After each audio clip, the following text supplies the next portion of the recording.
Hello everybody.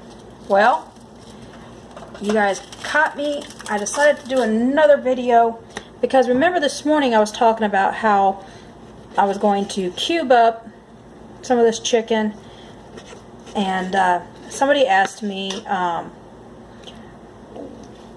what do I recommend when it comes to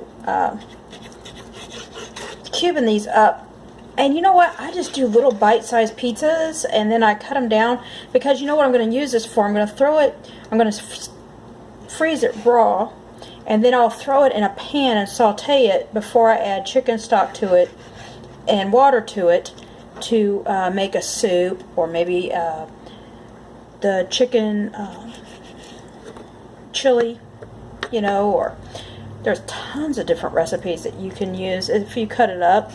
And I use bite-sized pieces, you know, it doesn't have to be anything big.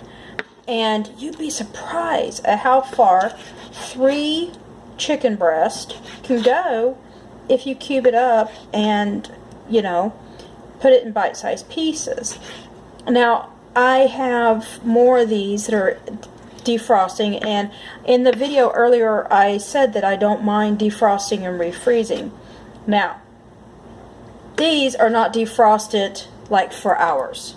This has been fast defrosted by putting in a tub of cold water.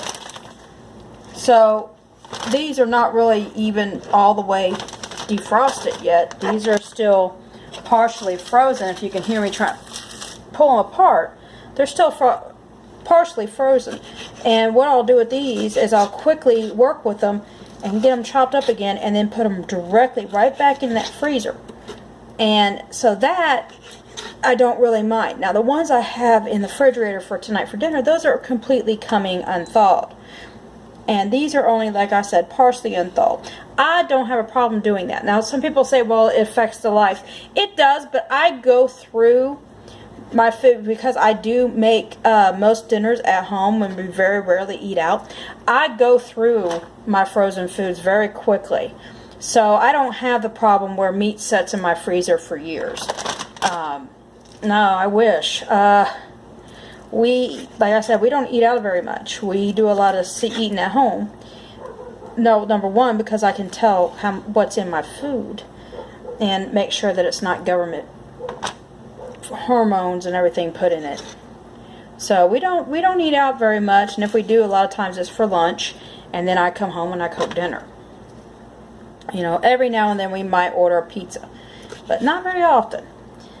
So I'm chopping these up into little bite-sized pieces, and I've got 2 more packages in the water to defrost, and I've got 2 packages here that I am quickly doing in bite-sized pieces that will be used for, like I said, when I make homemade chicken pot pie.